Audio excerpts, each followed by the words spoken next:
안녕하세요. 마스TV 구독자 여러분, 화성시 미디어센터 이용자 여러분, 우리말 산책의 김진희 강사입니다.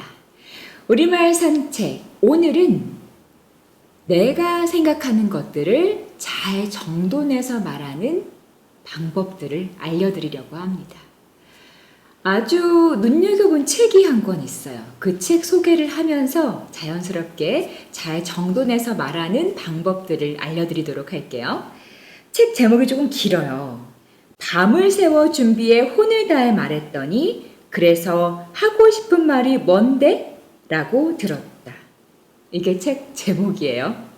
이 구절 너무나도 공감이 가는 분들이 있으시다면 이 화면, 이 영상 꼭 보셔야 됩니다. 우리 보면은 요즘 교양 바보가 상당히 많죠.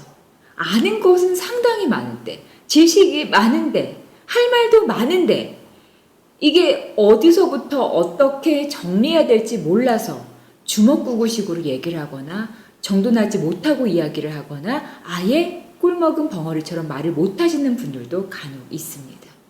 참 안타깝고 또 아쉽죠. 그래서 이 책 소개를 좀 하자면 이 책은 핵심을 모르겠다라는 소리를 많이 듣는 사람들이 꼭 읽으면 좋을 책이라고 하고요. 또 교양 바보가 되지 않기 위해 말을 쉽게 전달할 수 있는 방법들을 알려주는 책이라고 합니다. 제목은 엄청 길지만 결론을 말하자면 말 잘하는 방법들을 알려주는 책 정도로 보시면 될 것 같아요. 여기서 이런 표현을 해요. 말을 잘하는 것은 정보나 지식을 상대방의 머릿속에 그림을 그리듯 알기 쉽게 전하는 방법. 생각보다 쉽게 표현하는 것이 쉽지 않다는 것을 여러분들은 알고 계실 거예요. 그 사람의 눈높이를 맞추는 것, 그리고 내가 알고 있는 이야기들을 조금 더 쉽게 푸는 것, 그것은 어쩌면 화자의 몫이긴 한데요. 그 화자가, 그러니까 말을 하는 사람들이 어떠한 방향성을 갖느냐에 따라 달라질 수 있는 문제입니다. 내가 쉽고 간결하게 깔끔하게 말할 수 있는 비법을 조금 더 안다면 훨씬 수월하게 이야기할 수가 있겠죠. 교양 바보가 되지 않고요. 이 책에서 보면은요. 일명 교양 바보들, 그러니까 말을 잘하지 못하는 사람들의 여러 유형들을 소개하고 있습니다. 이 유형을 좀 간단하게 제가 소개를 해도 좋을 것 같아요. 아마 공감이 많이 되실 거예요. 일단 첫 번째, 구구절절족. 결론은 없고 자신이 얼마나 잘났는지, 얼마나 많이 알고 있는지만 구구절절 설명하는 사람. 내 주변에 분명히 한두 명은 있지 않을까 싶은데요. 저도 구구절절족이 되지 않도록 많이 애쓰고 있는 사람인데 지금 구구절절 얘기하고 있는 게 아닌지 모르겠어요. 두 번째, 전문용어 남발족. 특히나 어떤 분야의 전문가 집단이 모였을 때 거기에 비전문가가 끼어 있음에도 불구하고 유식해 보이기 위해 혹은 쉽게 표현하기, 본인들끼리 쉽게 표현하기 위해 이렇게 전문 용어만 남발하시는 분들이 간혹 있습니다. 메모 정독족. 이게 뭐냐면은 메모만 뚫어져라 보는 사람, 시선 처리하지 않고 메모만 단조롭게 보고 읽는 사람을 말한답니다. 되풀이족, 계속해서 같은 말을 반복하는 사람. 요컨대족, 계속 정리하려고 드는 사람. 제가 요컨대족이 좀 아닐까 싶은데요. 네. 고압족, 일방적으로 가르치려고만 하는 사람. 그러니까 이 자세에서 세 가지만 있어도 교양 바보라고 말한다라고 이 책의 저자는 설명하고 있습니다. 가슴에 손을 얹고 저도 좀 반성을 해야 될 것 같은데요. 그렇다면 제가 서두에 이 책을 소개한 이유는 우리가 이러한 유형의 교양 바보가 되지 않기 위해서 말을 잘하기 위한 몇 가지 비법을 알면 좋을 것 같아요. 먼저 첫 번째 비법을 공개합니다. 문장을 짧게 쓰는 것. 가끔 보면은 문장을 너무 길게 표현하시는 분들이 있어요. 내가 생각난다라고 하는 내용들을 그냥 쭉 나열식으로 표현하시는 분들인 거죠.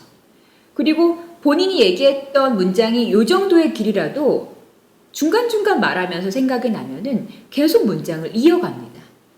그러니까 단문이 아닌 복문, 깔끔한 문장이 아닌 이중문화가 되어가는 거죠. 그렇게 되면은 듣는 사람은 듣다가 길을 잃을 수도 있고요. 그리고 듣다가 집중을 못할 수도 있고요. 더 중요한 것은 말하는 사람도 본인이 이야기를 하다가 내가 무슨 말을 하려고 했었지 하고 길을 잃을 수가 있습니다. 소위 말해 우리가 삼천포에 빠진다 이러한 표현을 하죠. 그래서 문장은 되도록 짧게 쓰는 것이 좋습니다.